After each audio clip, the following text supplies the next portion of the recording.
Okay, why don't we start? I'm George Bosse. I probably met a lot of you. I've been doing these talks here for a number of years. My other training was in medical toxicology, and I'm medical director of the Poison Center, which is, if you're not familiar with it, it's a few blocks down the road. It's actually part of Norton's. But I'm going to talk about acetaminophen. Acetaminophen, I think, is important, even though for us in the Poison Center business, it seems to be bread and butter. It seems like every few months there's some acetaminophen case that's peculiar and it doesn't fit the usual sort of picture. And aspirin, I think aspirin's important because, especially from the physician standpoint, there are a number of reasons you can get burned with cases that have aspirin toxicity, and I'll go over those points with you. Now, there's a handout that everybody should have, or two handouts rather. Acetaminophen was discovered a long time ago in the late 1800s. Like many drugs, it took a while to come to market. I forget when it came to market. I think it was in the 1960s. And of course, the nice thing when it came out is that it has fewer side effects compared to aspirin when you use it in therapeutic doses. But like every drug, every chemical that's out there, it has toxicity. And the first cases of hepatic necrosis were discovered or were found in the late 1960s. As far as some of its kinetics, in therapeutic doses, peak absorption is fairly rapid. If you take 650 milligrams or a gram of acetaminophen, you should probably have peak levels in about 30 minutes, 45 minutes, something like that. But in overdose, that's a different situation. In overdose, you probably are not going to get peak levels till about 4 hours out, and that's why when you use the nomogram, if you ever used it, and it's at the end of the handout, the nomogram, when you plot your levels versus time, things don't start until 4 hours post-ingestion. And this is a common scenario with many drugs and pills in overdose. We always have the saying that pharmacokinetics are not the same as toxicokinetics. So here's just one of many examples where peak absorption with therapeutic doses is fairly rapid, but with overdose it takes several hours to get peak levels. And the same thing can happen with elimination too. And the same thing will happen when we talk about aspirin. Metabolism of acetaminophen goes by three main routes. Two lead to relatively benign byproducts. That's via glucuronidation and sulfation. There's always a small percentage that is metabolized to a toxic compound that is abbreviated NAPQI. We just call it NAPQI. And NAPQI is the compound that normally, if you take normal doses of acetaminophen, it's detoxified by endogenous glutathione. However, if you take too much acetaminophen, you form too much NAPQI, you run out of your glutathione stores, and the NAPQI can bind to liver cells, and then that's where the trouble starts. The half-life of acetaminophen is normally about 2 to 3 hours. In overdose, this goes up. Again, another example of toxicokinetics are not the same as pharmacokinetics. In overdose, you might expect the half-life to be somewhere in the range of 4 hours.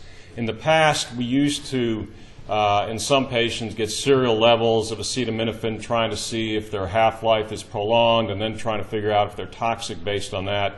But we've really gotten out of doing that. There's a lot of problems with that, and in essence, we never tried doing serial levels to calculate half-life anymore.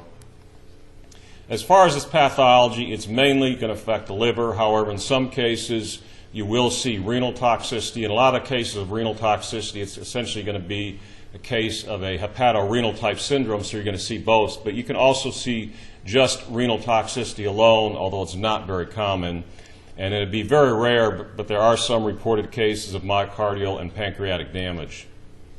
As far as what you see clinically, in the first 24 hours or so, you may see no symptoms, which can really be a problem for you as a physician, because if an overdose patient comes in and they're a poor historian, which is often the case, and they look good, and they have no symptoms and they have nothing on exam, you might be fooled because they actually may have taken a toxic dose of acetaminophen. Or sometimes they will have some GI symptoms like nausea, vomiting, some mild belly pain. But there too, GI symptoms are so obviously nonspecific for various toxins and various other medical conditions. So just be aware that there may not be that much going on in the first few hours. With acetaminophen, it's very, very unusual to have someone with depressed mental status or metabolic acidosis. However, in very rare cases with extremely large overdoses, it can occur. And I think the last case I remember from University Hospital is probably about 2 or 3 years ago, where someone had a level, acetaminophen level, somewhere in the 500 and something range, micrograms per ml, and they had mental status depression and metabolic acidosis. But as a general rule, that does not occur. After the first 24 hours, if someone's really taken a significant dose of acetaminophen, the first thing that's going to happen, if you measure their LFTs, at about 24 hours, you're going to see rises in their transaminases, so their AST and ALT, although the reality is if they really took a large dose, you may see those rises in transaminases about 12 to 18 hours out. And then, as you can imagine, as time goes on, say 48 hours out or 3 days out or something like that, then you may see signs on exam of obvious liver failure with jaundice, encephalopathy, and that sort of thing. Then what happens after that, if they've developed hepatic toxicity, really one of three things is going to happen. Either they're going to recover, they're going to die, or they're going to get a liver transplant. I have on the slide here chronic long-term hepatic sequelae is unusual. I should probably change that to essentially unheard of. This is not like hepatitis B or hepatitis C where someone walks around with chronic liver function abnormalities for months or years. It's, again, they're either going to die, recover, or get a liver transplant. Children, for whatever reason, are less prone to toxicity. By children, I mean roughly under the age of 8 or 10 years old. And at the Poison Center, we actually have different referral threshold doses, milligram per kilogram doses for kids under the age of, actually I think we use under 6 years of age. And it's a little bit unclear why kids are less prone to toxicity. It's theorized they somehow metabolize things a little bit differently. Diagnosis. Of course, first of all, you got to suspect it. And then if you suspect it, you want to get an acetaminophen level. And ideally, in an acute single overdose type of scenario, you want to get your acetaminophen level at 4 hours or more post-ingestion. But many of you have been in the ER. You know how it goes when someone comes in. It's, you know, whether they're 2 hours out or an hour or 5 hours out, they all get this battery of labs, whether they need it or not. And invariably, someone might have an acetaminophen level that's drawn at, say, 1 hour and 57 minutes. But in terms of you deciding whether or not you really need to treat them based on the nomogram, you really want to get a level at 4 hours or more post-ingestion. And assuming you have a level that's 4 hours or more post-ingestion, there's really no need to get a repeat level. It's going to go down. It's going to go down to 0 at some point as long as the patient is alive. But like I said earlier, we don't do the half-life calculations anymore. So once you've gotten that level 4 hours or more post-ingestion, you've got to make a decision whether or not you're going to treat them. The nomogram. Let's look at the nomogram. It's on the last page of the handout. The first thing I'll say about the nomogram is someone once wrote an article not too long ago looking at nomograms in various books and articles, and apparently there's a high rate of nomogram errors in various sources. I can't name those sources. I'm hoping and thinking that the nomogram I have for you is correct. But if you look at the nomogram, I think the nomogram is problematic if you're a physician who does not treat acetaminophen ingestion all that often. Certainly in internal medicine, and for those of you who are med peds, you're going to see a fair number of cases. But some of the things that I think are confusing for the APAP novice, so to speak. First of all, in this nomogram, when you look at the y-axis, there's two different lines with two different levels, and I don't know why they do that. For all intents and purposes in the United States, we use the measurements of micrograms per ml. The other line is listed in micromoles per liter. We never really use that in the United States, so that should just be dropped out. The other thing is when you look at the nomogram, in the center there are two lines, and I wish they would just cut those out and always put one. The darker upper line is the initial line that was developed back in the, I think it was early 70s by a guy named Barry Rumack. And that's the line where they say that if you plot someone's level and it's on that line or above, it's, I think the term is probable hepatic toxicity, so they may develop hepatic toxicity. But what happened is, at least in the United States, people thought, well, instead of using that as a treatment line, let's lower that line sort of for a margin of error type of thing. So the lower dotted line is really the line that we use to determine whether or not someone needs to be treated here in the United States. My understanding is in Great Britain they still use that upper dark line, but I also have seen case reports where in Great Britain they have more treatment failures. So I think that the lower line is a little bit safer in terms of using that. And when you look at the numbers, it essentially lowers things by about 25%, so to speak.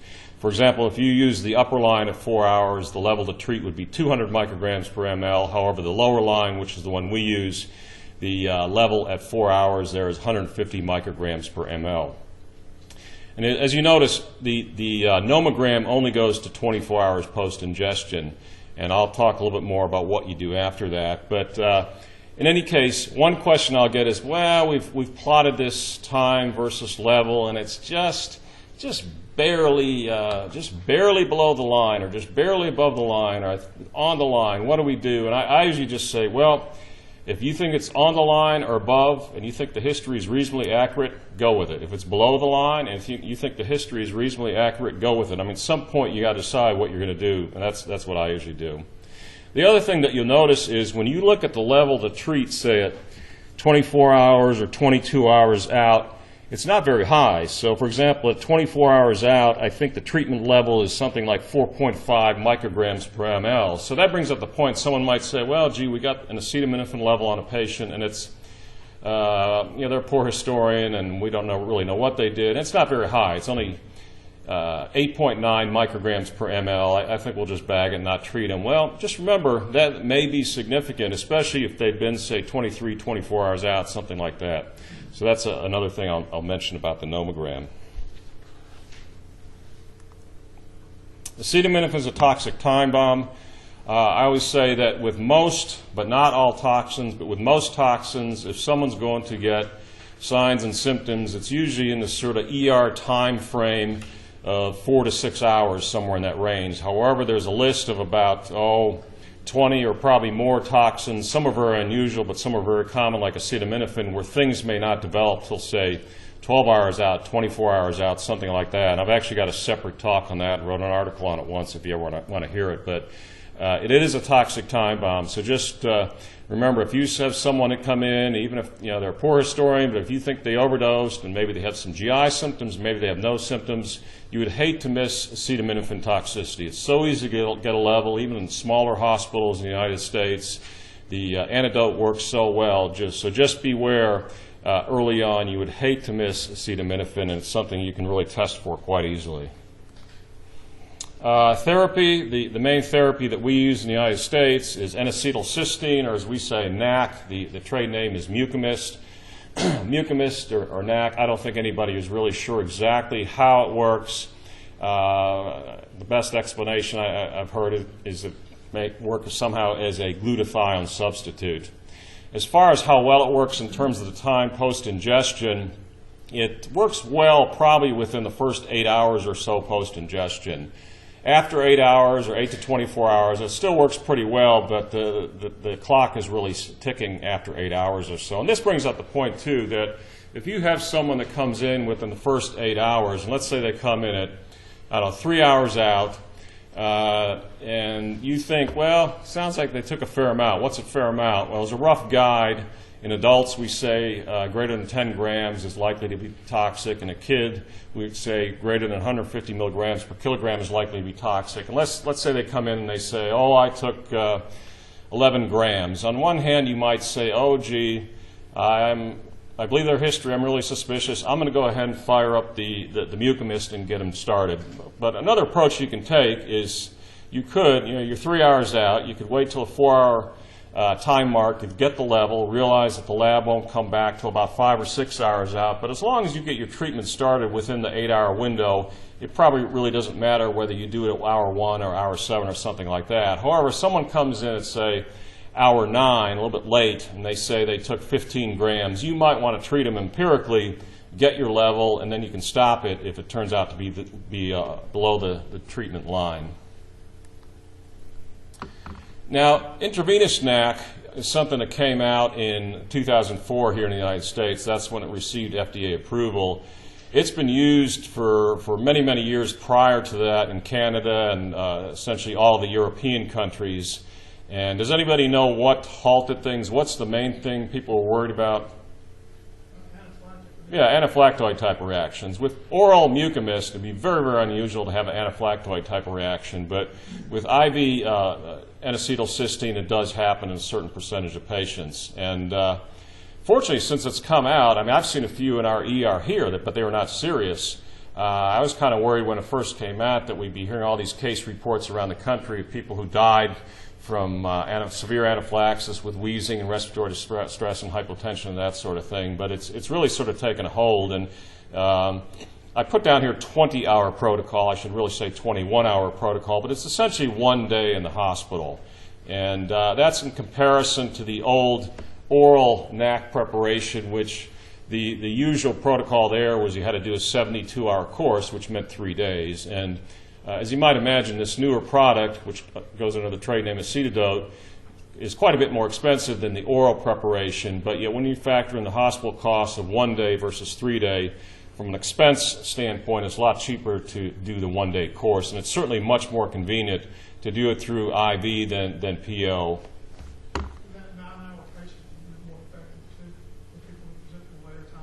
I'm not sure that's really more effective than someone who's late.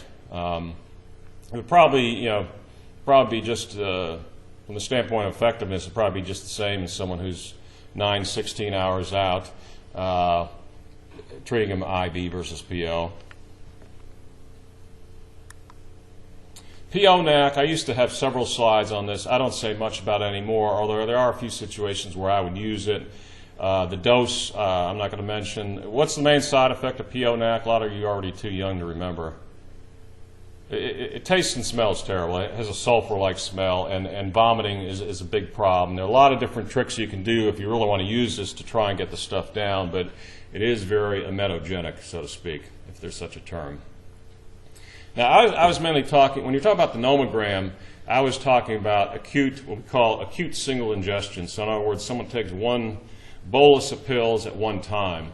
But another thing that happens with acetaminophen or any drug that's out there is chronic ingestion. So someone takes a certain number of pills this morning, they took some yesterday, they took some the day before. What do you do there? And this is probably when this happens, this is probably the most common call that I get from our nurses at the Poison Center. And unfortunately, you can't use the nomogram for this. So it's really a judgment call in terms of whether or not you're going to treat them. And in general, what you do is you take into account three things. First of all, you get their acetaminophen level. You look at their LFTs, particularly the transaminases, to see if they're elevated, and you see if they have GI symptoms or not. And then you sort of put it in the stew and decide whether or not you should treat them. And in general, we tend to err on the side of treatment since the treatment is fairly benign, although it does put the patient in the hospital. But there's really no hard and fast rules here, but we do tend to err on the side of treatment. Now, one scenario that sometimes comes up, we talked about how Mucomyst somehow may act as a glutathione substitute. Well, one thing that commonly happens is we'll have someone who's many hours to days out where their acetaminophen level is 0, but they have liver dysfunction, and we'll treat them. And there are some studies out there that point to the effectiveness of that. And what's the deal there? How does it work there? And I don't think anybody really knows. That comes into play as far as maybe having some sort of antioxidant effect. But there are some studies, particularly a couple studies from Britain that show that it does seem to work in late presenters, particularly late presenters with liver dysfunction, even if they have 0 acetaminophen levels. The other scenario that sometimes comes up is acute ingestion time unknown. And this is the same sort of thing where you got to scratch your head and say, well, gee, I'll get the level, I'll look at their LFTs, I'll see if they have GI symptoms or not. But at least in this scenario, sometimes what can come up is, sometimes you may get a family member or friend come in 5 hours later and say, well, gee, I was actually with this guy, and I know that the farthest back in time that he could have taken these was 3 a.m., so maybe you can then plot something on a nomogram. But if you don't know, we tend to err on the side of treating these people. Special situations, what about people with decreased glutathione stores, for example, patients who are malnourished, cancer patients, HIV patients, chronic alcoholics? They may be more prone to getting acetaminophen toxicity. It's probably a little bit more likely in the sort of chronic ingestion scenario as opposed to acute. And in general, with most cases with acute ingestion, I don't really change what I do in terms of treating them, lowering the line or something like that, although I know in some centers they will do that, but and there probably is some risk, but it's probably more of a problem in the chronic scenario. The other thing is someone's on a P450 inducer, say like phenytoin or phenobarbital. they're in a scenario where when they take acetaminophen, it might be more likely to be metabolized to the toxic NAPK metabolites, so they'd be more prone to developing hepatic dysfunction. Now that, in a quick nutshell, is acetaminophen. Before I switch, let me just see if there's any questions about acetaminophen.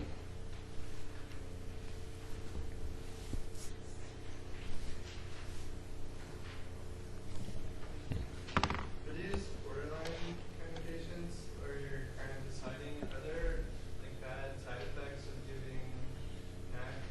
No, like I said, the main worry would be anaphylactoid. That's really the main, plus, well, the cost of hospitalization and that sort of thing. But again, it appears to be that the IV form is fairly safe. I mean, if you're really worried, you could go with the PO preparation.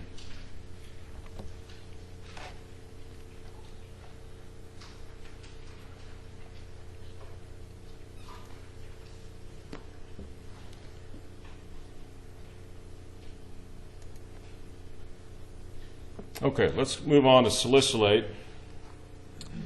There's terminology, I tend to say aspirin and salicylate in the same breath. Let's just discuss that a minute. Aspirin is acetyl salicylic acid. But when you ingest aspirin, whether it's a therapeutic dose or an overdose, it hydrolyzes fairly rapidly within minutes to salicylic acid or salicylate. So that's really what we measure when we're doing levels in these patients. Methyl salicylate, have any of you heard of oil of wintergreen? Oil of wintergreen is something that I actually bought some not all that long, well, about 8 or 9 years ago at it used to be a drugstore next to the Mall St. Matthews, just because I wanted to add to our show and tell collection at the Poison Center. But it's something that really should not be out there.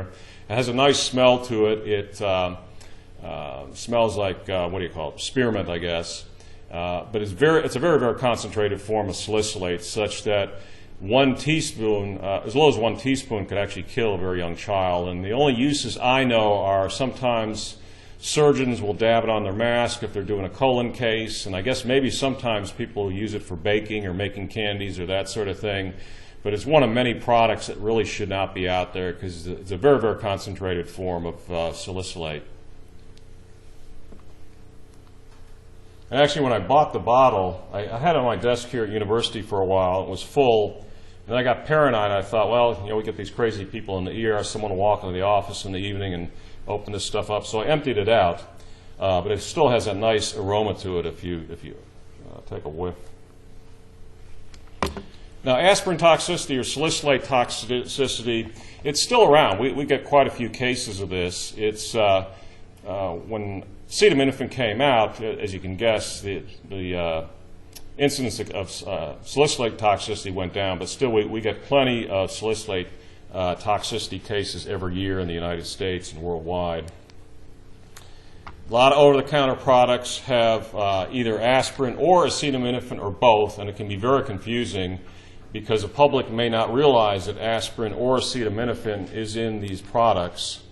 And I always get confused, too, because I get these calls and someone will say, well, I got someone with Anacin. Is that aspirin or acetaminophen or both? And things change. The drug makers change the content. But as of about 2 or 3 years ago, this was accurate. So Anacin can contain aspirin or APAP. Excedrin can contain aspirin or APAP or both. Alka-Seltzer I always thought was just aspirin, but apparently it can contain acetaminophen. And then Alka-Seltzer, when you think about it, it's kind of silly because it's something you would take to soothe your stomach, I suppose, but why would you want to take it if the reason for your abdominal discomfort was gastritis or duodenal ulcer? And Pepto-Bismol contains aspirin. It also contains bismuth. Sometimes people will take it when they're going to certain countries where traveler's diarrhea is a concern, but they're taking it for the bismuth portion, but they may not realize that aspirin is part of Pepto-Bismol, and they may take too much aspirin in the process. How does it work? Inhibits cyclooxygenase, and then cyclooxygenase, or COX, is the one that enables the synthesis of prostaglandins, which mediate fever and inflammation. Pharmacokinetics here, like with acetaminophen, absorption with therapeutic doses is fairly rapid, 30 to 60 minutes. In overdose, peak absorption can be quite far out, 6 hours or longer. And here's one of the 5 or 6 pitfalls where you can get burned as a physician, because some books will say peak is at 6 hours, and I can tell you we've had many a case at our poison center, at our ER, cases I've heard from around the country and I've seen published where it can be much longer than 6 hours. So just beware. It may not be 6 hours, and if you really want to be safe, you may have to get serial levels beyond that to be sure it goes down. Half-life in therapeutic doses is fairly quick, 2 to 4 hours, and here's one where you really can get quite long half-lives in overdose, up to about 20, 24 hours or so. In therapeutic doses, elimination is mainly by conjugation with a little bit of renal elimination, but if you ingest toxic doses of aspirin, then you're going to saturate the conjugation pathways, and then you will have more renal elimination of unchanged salicylate. It's a weak acid. The pKa is 3.5, so at a pH of 3.5, half is ionized, half is unionized. But this brings up the rationale for, in some patients, alkalinizing the urine. If you raise the urine pH, you're going to have more salicylate in the ionized form, and hopefully that will just go out of, or stay outside the body, so to speak. Remember, ionized particles cannot cross over body membranes very easily, so if you can trap it in the urine in an ionized form, it's not going to go back over the kidney into the bloodstream. As a rough guide with an acute toxic dose, less than 150 milligrams per kilogram is generally no problem. And that's one of the little guidelines or protocols we have at the Poison Center. We have a non-suicidal case, a pediatric case where it's truly accidental and there's nothing fishy going on. If the dose is less than 150 milligrams per kilogram, we do not send them to an ER or some healthcare facility. If they've taken over 500 milligrams per kilogram, you can expect trouble, and between 150 milligrams per kilogram and 500 milligrams per kilogram is basically in between. Chronic toxicity, again, this is like acetaminophen and many drugs. You can see acute toxicity, you can see chronic toxicity, and chronic toxicity might be a setting where, I don't know, you have an elderly patient with some dementia and they have some joint pain, and over time they take aspirin, they take too much, and they develop toxicity. And this is where you read in the literature or hear about cases where patients were misdiagnosed and aspirin's toxicity was not suspected. And as you can imagine, if you have an elderly patient who comes in acidotic, febrile, you look at their urine, it comes back the old 5 to 9 white cells, or you look at their chest x-ray and you say, is that atelectasis, or is a little bit of infiltrate? You might be tempted to say they're uroseptic or they're pneumonia with sepsis, but just beware, there are cases out there that have salicylate toxicity. As a rough guide, if someone has chronic toxicity like I'm describing, they're likely to be more ill-appearing than someone with acute toxicity with the same level. So someone who's chronic toxicity and their level is 60 milligrams per cent, they're probably going to be pretty sick and may need to be dialyzed, whereas it's an acute overdose and their level is 60 milligrams per cent, they may still look okay and may not need to be dialyzed. This, for example, this is a common scenario with lithium too, where chronic toxicity, they usually look much worse for a given level compared to acute lithium toxicity. How does it work? Well, aspirin or salicylate is kind of a oddball drug. With a lot of drugs in overdose, what you see in overdose is often an extension of the adverse effects that you see in therapeutic doses. So for example, if someone takes diazepam, Valium, 5 milligrams, they might be kind of calm and not anxious and that sort of thing. If they take 500 milligrams of Valium, they're going to be CNS depressed, comatose, perhaps that sort of thing. But with aspirin, you get this whole hodgepodge of effects in overdose, and a lot of times it's kind of surprising or doesn't make sense. But the one thing it does, it stimulates the CNS respiratory center, so that's going to raise your respiratory rate and respiratory depth, and we'll talk about that more in a little bit. It interferes with the Krebs cycle, uncouples oxidative phosphorylation. So one thing you can see is metabolic acidosis, particularly an anion gap metabolic acidosis. Gastric irritation, that's no surprise. Altered capillary integrity, that's probably the explanation for why you can get non-cardiogenic pulmonary edema. You can also get cerebral edema. Non-cardiogenic pulmonary edema, by the way, is felt to be an absolute indication for dialysis, although you really don't see it all that often. And then, of course, you get inhibition of platelet function, but perhaps a lesser-known fact is that, particularly in overdose, you can have inhibition of the vitamin K-dependent clotting factors. But fortunately, you don't really see that much bleeding in aspirin overdose or aspirin toxicity, but there's enough other trouble going on in most cases.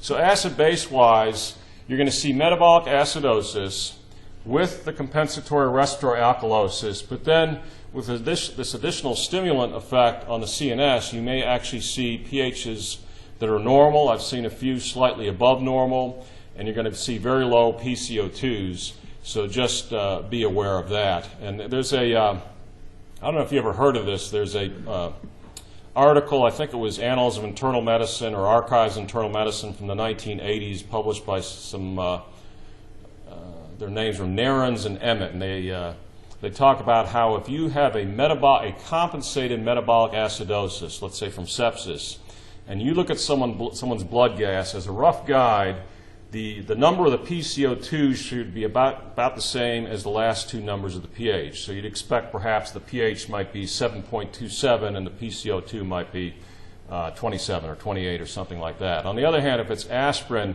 it's not going to be like that. You're going to see a very, very low PCO2, and like I say, the pH may be close to normal, or even in rare cases above normal. With compensated metabolic acidosis with sepsis, as you know, the pH is not going to rise to normal.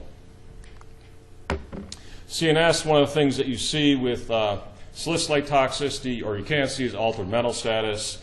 And if someone has altered mental status just from the aspirin, they usually have significant toxicity. And that is, sometimes it's hard to tell. We get these people who took aspirin, they took alcohol, and God knows what else. But if it's just from aspirin and they're confused, they're probably pretty sick, number one, and they probably need to be dialyzed, number two. And this is another one of these points where you could get burned if you don't think about that. Coma can occur, but it's not a usual sort of toxin drug where we think of coma occurring. Same sort of thing with seizures. There are plenty of drugs out there that cause seizures very commonly. It can occur with salicylate, but it's not that common. Metabolic electrolyte disturbances, hyperthermia. This is one of several drugs in overdose where you got to make sure that their temperature is not, say, 108 or something like this. And this is probably more a concern for us in the ER than you guys, but the worst thing that could happen is you get some combative, difficult to deal with patient and triage in the ER, and they're moving around and fighting and swinging. That's exactly the type of patient where you got to get all hands on deck and get a good rectal temperature to make sure that they're not super hot. Diaphoresis, of course, can go along with that. Hypoglycemia can occur with aspirin toxicity, so just remember that if someone has altered mental status, you would want to get an AccuCheck, and that's something that you can fix very easily. The other thing they talk about with aspirin is that you can have peripheral euglycemia in the setting of CNS hypoglycemia. It's like, well, how are you going to know that unless you do a quick spinal tap? That used to be just based on some animal data, but then a couple of years ago I saw a case report, actually two case reports in one, of a couple patients who had aspirin overdose. They were confused. Their AccuCheck was normal, but they both got D50 and their mental status rapidly improved. So I guess you got to assume that their CNS glucose was perhaps low in the setting of a normal peripheral glucose. Hyperglycemia, it's sort of like, so what? You see that with a lot of overdoses. Hypokalemia, that's another thing. You got to look for hypokalemia in your aspirin overdose cases, and you need to correct it. And the reason you can get hypokalemia, particularly from the vomiting and the effects on the kidney, and the reason it's a problem is if someone's hypokalemic, the way the kidney looks at it, hydrogen ion and potassium ion are similar in size. So if someone's hypokalemic, the kidney will attempt to hang on to potassium at the expense of spitting out hydrogen ion into the urine. So as you can imagine, if it's spitting out hydrogen ion into the urine, it's going to be very difficult to alkalinize the urine. So look for hypokalemia and make sure you treat them, especially if they have significant amount of aspirin on board and you're anticipating alkalinizing the urine or trying to alkalinize the urine. Hypo or hypercalcemia, I've seen that in all the books. I don't know if I've ever seen a case related to aspirin. Hypo or hypernatremia would probably be more likely to occur based on the fluid and electrolyte losses and that sort of thing in the setting of dehydration. Other things that occur clinically, tinnitus is quite common once you get elevated levels of aspirin. You can actually get hearing loss as well, but tinnitus is more common. Again, GI effects are fairly common. Renal effects, although you can get renal toxicity with an aspirin overdose, it's not that common. And that always sort of surprises me because non-steroidals, particularly non-steroidal chronic use, as you well know, it's a very common cause of renal toxicity, but for whatever reason, it's not that common with aspirin. Liver toxicity, you can see, not that common though. Pulmonary toxicity, again, the main thing we're talking about here is non-cardiogenic pulmonary edema. And then the hemostatic effects, as I mentioned earlier, even though you can get inhibition of platelet function and some of the vitamin K-dependent clotting factors, fortunately, it's very, very unusual to see bleeding problems in someone who overdoses on aspirin. So the diagnosis, again, first of all, it's easy to miss. And just to give you an example, if you call our poison center here and you have what you might call a generic overdose of you have no idea. Someone took, say, a bottle of pills, and let's say their exam is normal. What's our friendly poison center going to tell you? Well, obviously watch, observe, see what happens, give them charcoal probably. But we're probably going to tell you get an acetaminophen level in the blood, a salicylate level in the blood, and then for what it's worth, some sort of general qualitative urine screen, usually for drugs of abuse, and that's probably the least helpful of the three tests we're going to recommend. But the reason for the acetaminophen level, again, I hope is obvious because I just talked to you about that. The salicylate level may not be so obvious, and you might say, well, gee, if someone took a fair amount of aspirin, shouldn't we know that from the physical exam or the blood gas or the chemistries? And yeah, that's right. I mean, if they did take a significant amount, but one thing, just remember this, let's say someone comes in and you have no idea what they took. Let's say it was aspirin, and you might get a salicylate level of, say, 17 milligrams percent, which is 17 milligrams per deciliter, which is a level that's unlikely to cause signs and symptoms. But yet, if that's their level, that's kind of a clue to say, well, I got to repeat that level about 3 or 4 hours out to make sure it's not climbing, because as we talked about, you can get delayed absorption problems. So that's the reason we do that. The other thing that happens too, and this only became clear to me why in the last few years, I've been noticing over the years we have a lot of these cases that come through the poison center. I'd be looking at the charts and you'd see salicylate level 2 milligrams percent, 1.8 milligrams percent. Now I was wondering why that is, and I finally found out from a PhD lab friend of mine. Apparently certainly there are patients who are out there on 81 milligrams of aspirin, low-dose aspirin, but there are also dietary sources of salicylate out there. That's probably the reason in a lot of cases.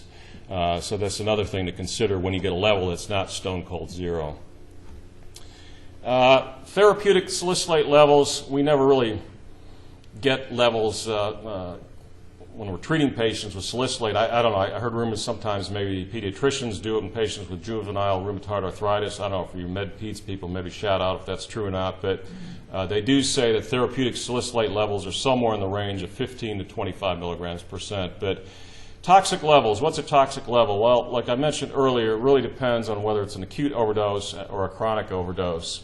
And as a rough guide, if someone has hit 60 and it's a chronic overdose, they're probably needing dialysis and probably quite sick.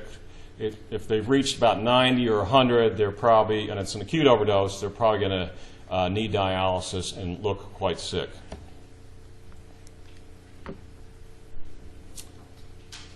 Timing levels, I think we touched on most of that. Beware of the late rise. But the other thing you might say is, and I guess this is more for us in the ER, but if we have someone come in the ER and we know they took aspirin, and we're saying, oh gee, we want to get a level 6 hours and maybe even farther out than that, and that's a long time because then the patient's got to sit here for several hours and we got to wait for the lab to come back. Can't we get a level a little bit sooner than that and go by that? And I think as a rough guide, yeah, you probably could get a level that's, say, 3 or 4 hours post-ingestion, and if it came back 0, I think you probably, or very low, you'd probably be home free. But again, just remember, watch out for those late rises. There's something out there called a Doan nomogram, which fortunately is not appearing in the textbooks that much anymore, but you will see it occasionally. It's sort of like this Rumac acetaminophen nomogram. You plot time versus level, but there are a lot of problems with the Doan nomogram for aspirin, and without going into the details of it, I would tell you just don't use it. It's a problem, and it's really not appearing that much in textbooks anymore. Lab confusion. Here's another reason you can get burned. When we think about salicylate levels here in the United States, we're always thinking in terms of milligrams per deciliter, which, remember, milligrams per deciliter is milligrams per 100 cc's. It's also milligrams percent. However, there are some labs that still, for whatever reason, report salicylate levels in milligrams per liter. And I know a few years back we had a patient who was transferred from, I think, Flagey in Bardstown with a salicylate level of 130, and they show up, and as it turns out, that was 130 milligrams per liter, so 13 milligrams per deciliter. They did not need to make the 45-mile ride from Bardstown to here. So that's another reason you could get confused with aspirin. I know when I was a resident, too, I was a resident at UCLA, we had someone that came in and the level was 170, and I thought, oh my God, the patient looked great, and I thought, oh my God, this is terrible, but it was the same sort of thing. Gastric decontamination. This is one thing we really didn't talk all that much about, acetaminophen or aspirin. I probably should have, but activated charcoal you would probably give to, in most cases of, at least early on, with aspirin or acetaminophen overdose. And there's always the question, how far out? And that's sort of a long discussion. But the one thing I'll say with aspirin is aspirin tends to sit in the stomach, and that's the reason you can have the delayed rise in levels. Remember, the absorption occurs in the small intestine, not really in the stomach. So with aspirin, I'd be tempted to decontaminate them several hours out, whatever that means. And this is one of the relatively few drugs, too, where I might be tempted to not only give them charcoal, but also lavage their stomach as well, just knowing that it can sit in the stomach. It's such a bad toxin. Why not go for it and really try and make sure it does not go down into the small intestine and become absorbed. Other treatments, forced diuresis. Some of the older books would say, oh, gee, just really give them fluid to beat the band. Nowadays, the feeling is that's really a no-no. Certainly, a lot of these patients are going to be dehydrated, and if they are, you fill up the tank, so to speak, but don't go overboard. Again, remember that they may be prone to pulmonary edema or cerebral edema. And then acetazolamide is a drug which can be used to alkalinize the urine, but unfortunately at the expense of acidifying the serum, and for that reason, you don't want to use acetazolamide. And in general, when we talk about treating the salicylate toxicity patient from an acid-base standpoint, we always say that if they die, ultimately they're going to die a CNS-mediated death, so to speak. And the whole goal really is, from an acid-base standpoint, is to get the drug out of the CSF into the blood and then out of the blood into the urine. And the whole goal there and the whole thing you'd want to do there is hopefully alkalinize the serum and then alkalinize the urine with sodium bicarbonate and hopefully make that occur. Again, hypokalemia, watch for it and treat it, or you're not going to be able to alkalinize the urine. What's the indication for sodium bicarb alkalinization of the urine? As a rough guide, if someone's symptomatic, number one, or if their level is in the mid-30s or higher, we tend to say administer sodium bicarbonate. And when you're doing that, you got to be careful. You don't want to raise the serum pH too much. You're probably safe up to 7.50, even maybe just a touch above that, but don't go much above 7.52, 7.53, something like that. And when you look at the urine, you're shooting for a urine pH of about 7.5 to 8. And as far as administering it, there's a lot of different ways you can do it. One, I think I have it in the handout, each amp of sodium bicarb, the typical amp has 44 milliequivalents of sodium bicarb, so you could give 2 amps in a liter D5 or 1 amp in D5 half, something like that. Now, hemodialysis, who needs to be dialyzed? Again, it depends.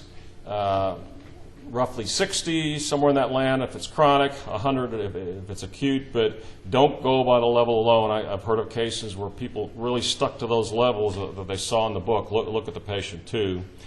Significant acid-base disturbance. If someone comes in and their serum bicarb is a little bit low at 21 or something, and the pH is 7.35 and the PCO2 is 30 or something like that, you probably want to start with the bicarb. But on the other hand, if someone comes in with a serum bicarb of 10 or 11, you're going to want to see what their salicylate level is too, but they're probably going to need to be dialyzed. Pulmonary edema needs to be dialyzed. If someone's so sick from the aspirin overdose that their vital signs are deteriorating, they're going to be need to be dialyzed. Unfortunately, it's not so easy to do dialysis in someone who's hypotensive. Then altered mental status. If you really think the altered mental status is just from the salicylate, they probably should be dialyzed. So here's my summary of the pitfalls. Levels may peak more than 6 hours out. Look at the patient, not just the level, particularly when considering dialysis. Altered mental status, usually need dialysis. Lab confusion in terms of milligrams percent versus milligram per liter. And then chronic toxicity may be difficult to diagnose. You may think it's sepsis or something like that.